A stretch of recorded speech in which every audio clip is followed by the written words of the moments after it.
Welcome viewer. एक लंबे समय के बाद मैं फिर से कुछ 3D एक्सरसाइज लेके आया हूँ आपके लिए, जो कि आपको इजियर करेगा। आप देख सकते हैं स्क्रीन में मैं माउस को कर्सर से इधर उधर कर रहा हूँ। मतलब ये जो एरिया है हमें पहले बनाना है।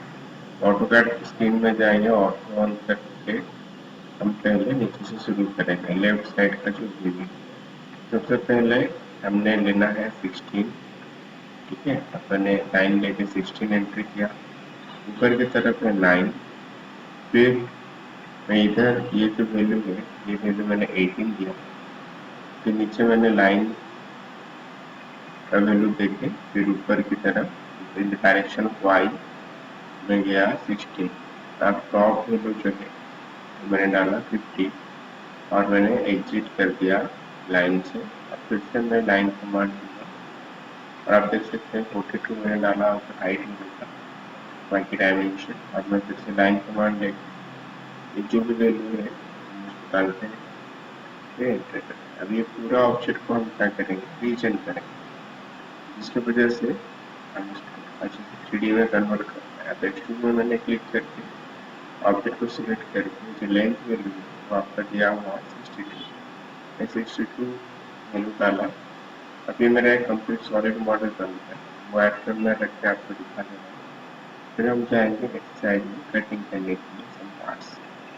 सो देख सकते हैं कि जो ट्रायंगुलर शेप है वो मैं काटने वाला हूँ। तो वहां से मैंने लाइन का 9 mm का एक लाइन ड्रॉ करना है। ध्यान देंगे सारे करते समय ऑन करके रखिएगा। और मैंने नीचे ऐसे ही रैंडम क्लिक कर दिया। दिस साइड ऑल्सो मैंने 9 लिया और लेके उसके ऊपर टच कर दिया, ये लाइन मैंने ड्रॉ किया। अब मेरा एक ट्रायंगल फॉर्मेशन हो गया, देख पा रहे हो। अभी भी नीचे से लाइन को मैं स्ट्रेच करके लेके वहां पर कनेक्ट कर दिया, मेरा एक ट्रायंगल शेप फॉर्मेशन हो गया। अब मैं ट्रायंगल शेप को रीजन कर रहा हूँ। रीजन करने के बाद फिर एक्सट्रूड करूँ। तो इससे बेटर मैं यहाँ पहले लाइन का लाइन ड्रॉ कर दे रहा हूँ ताकि मुझे यहाँ स्टॉप करना है। एक्सट्रूड में जाके सिलेक्ट करके मैंने एंट्री किया और ला के इस पॉइंट पर क्लिक कर दिया। तो इस तरह कटआउट ऑब्जेक्ट मैंने बना लिया। कॉन्सेप्चुअल में जाकर देख रहे हो, वेक्टर में आएंगे ये वाला पार्ट को हमें सबट्रैक्ट करना होता है। तो मैंने इसका कुछ कलर चेंज कर दिया प्रॉपर्टी बार में जाके, देख पा रहे हैं। अब क्या करेंगे हम लोग,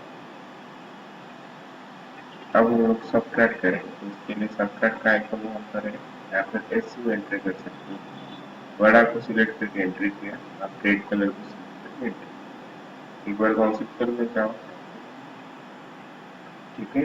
तो अब नेक्स्ट ट्रायंगुलर शेप जो है उसको हमें कट करना है। उसके लिए हमें देखना 13 और 15 का है।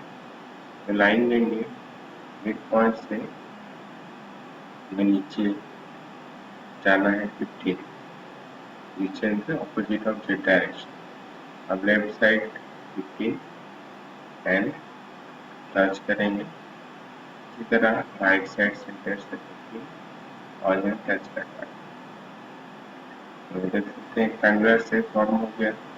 अब हम पेज टूल में जाएंगे और वो ट्रायंगुलर शेप के इनर एरिया में क्लिक करके ड्रैग करके बाहर ये मेरा कटआउट फॉर्म देख सकते हैं। अब एक्स्ट्रा लाइन कर दे रहा हूँ, कितना इजीली बन गया। अब नेक्स्ट कटआउट करना पड़ेगा, ठीक है। तो इसके लिए भी सेम प्रोसेस हमें करना है। मॉडल को आपको घुमा के दिखाते हैं। अभी मैं फिर से लाइन लूंगा और नीचे डायरेक्शन ऑफ एक वाई में 9 एंटर करता हूँ और सेंटर से left side 9 and right side 9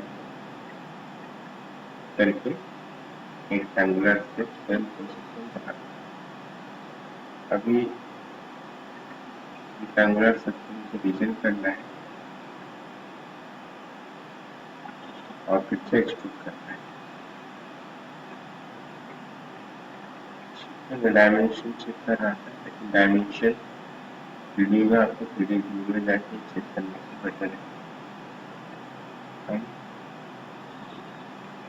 तो और कलर चेंज करके देखिए और सबट्रैक्ट में जाके इसको रखना है, सिलेक्ट एंटर सबट्रैक्ट करते हैं।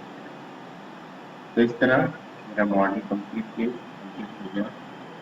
सारे व्यूज देख सकते हैं और इसको मूव कर दीजिएगा क्योंकि एक्स्ट्रा जो रेफरेंस लाइन है उसको हमें डिलीट करना है।